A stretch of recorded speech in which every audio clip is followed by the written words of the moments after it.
আজকে চারিদিকে হিন্দুদের আওয়াজ উঠছে, গর্জে উঠেছে পুরো পশ্চিমবঙ্গের হিন্দু সমাজ। এর মাঝে কি এমন ঘটনা ঘটলো যে আমাকে ভিডিও বানাতে হলো? এর জন্য আমি ধন্যবাদ দেব আমাদের সেকুলার হিন্দুদের, যারা এতদিন সেকুলারের টুপি পরে আসছিল, তাদের আজকে চোখ খোলার সময় এসে গেছে। আসলে পশ্চিমবঙ্গের মুখ্যমন্ত্রী যোগ্য টিচারদের পেটের ভাত মেরে অযোগ্যদের বাঁচানো বর্তমান পশ্চিমবঙ্গ সরকার। বর্তমান সমাজে আমরা কি দেখতে পাচ্ছি? টিচাররা আন্দোলন করছে নিজেকে যোগ্য প্রমাণ করার জন্য, আর একদিকে মুখ্যমন্ত্রী বলছেন সিভিক সার্ভিস দেওয়ার জন্য।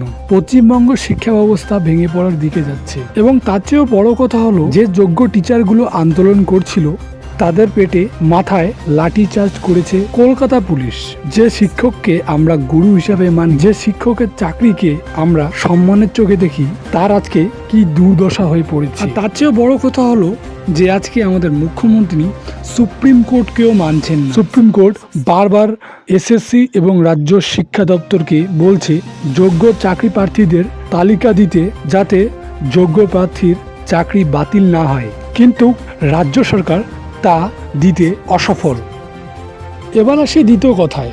আমরা সবাই জানি ওয়াকফ বোর্ড কি, এবং না জানলেও আমরা সবাই প্রত্যেকেই এতক্ষণে হয়তো জেনেই গেছি যে ওয়াকফ বোর্ড কি। তারপরেও এর উপর দিয়ে রাজনীতি চলছে, এবং এই খেলাটা এতটাই বাজে হয়ে গেছে যে বর্তমান অবস্থা হিন্দু মুসলমানের পর্যায়ে এসে দাঁড়িয়েছে। এরপরেও মুখ্যমন্ত্রী নির্লজ্জর মতো করে সব ধর্মকে এর দায় ঠেকিয়ে দিচ্ছে। যেভাবে চাকরি বাতিল হওয়ার কারণটা বিজেপি এবং সিপিএমকে দায় ঠেকিয়ে দিয়েছিল, কেননা নিজের ভোট ব্যাংককে ধরে রাখার জন্য সে আলাদা ঘাড়ে দায় চাপিয়ে দিচ্ছে, এবং অন্যান্য ধর্মকেও এর দায় দিচ্ছে।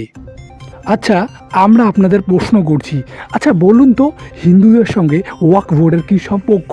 কোনো সম্পর্ক দূর দূরান্ত পর্যন্ত দেখা যায় না, তবে হিন্দুরা কেন এইসব করবে? আপনি কি আমাকে বলতে পারেন? অবশ্যই আপনার কাছে উত্তর আসবে না, এটা কোনোভাবেই হিন্দুরা করতে পারে না। তাহলে আপনাকে আরেকটা কথা বলে দিই, হিন্দুদের মন্দির ভাঙা হয়েছে, এবং একটা ট্রাক চালকের গাড়িতে ধার্মিক পতাকা ছিল, এবং সেটাকে খুলে ফেলা হচ্ছে। কেন? এই মানসিকতা কোন দিকে ইঙ্গিত করে বলুন তো? শুধু এখানেই থেমে থাকেনি, দোকানপাট, বাড়ি ঘর সব কিছুতেই হাত দিয়েছে এই উগ্রপন্থীরা। এখন আমার সোজা সাপটা কথা হচ্ছে, ওয়াকফ বোর্ডের বিরোধিতা কারা কারা করছিল, এবং এই এক্সট্রিমটা হলো কেন? এত দোকান লুটপাট হলো কেন? এবং এর দায় রাজ্য সরকার কি নেবে? কলকাতা পুলিশ তো নিজের জীবন বাঁচাতেই ব্যস্ত ছিল। এবার মেন কথায় আসি, আমি যে এতগুলো কথা বললাম, আপনি কি জানেন যে এই কথাগুলো, এই যে দোকান ভাঙচুর, বাড়িঘর দুয়ার, এগুলো সব কিছুই কিন্তু হিন্দুদের উপর হয়েছে। ঠিক আছে, হিন্দুদের উপরই হয়েছে, এবং কারা করেছে আমার বলার কোনো প্রয়োজন নেই, হয়তো আপনারা জেনেই গেছেন। তাহলে মুখ্যমন্ত্রী কেন বলছেন না? কেন উনি ভয় পাচ্ছেন, এবং কেন ওনার ভোট ব্যাংকের জন্য উনি বলতে পারছেন না? আমার এটাই আপনাদের যে প্রশ্ন। উনি কি আদৌ হিন্দুদের বিষয়ে কিছু ভাবেন, নাকি এটা বলে ইগনোর করে দেয় যে হিন্দুরা তো আমাকে ভোটই দেয় না, তাহলে হিন্দুদের উপর ভেবে আমার কী লাভ?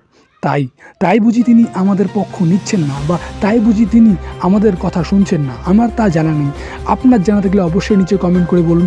এবং আমি আরও একটা কথা বলবো, সবাই একতা এবং সংযত হয়ে থাকবেন, কোনোভাবে ভিড়ের শিকার হবেন না, ভিড় থেকে অনেক দূরে থাকবেন। আশা করি সবাই ভালো থাকবেন। আজকের ভিডিওটা এখান থেকেই, কাল দেখা হবে কোনো নেক্সট ভিডিওতে, ততক্ষণের জন্য বাই। এই ভিডিওটা এটুকুই।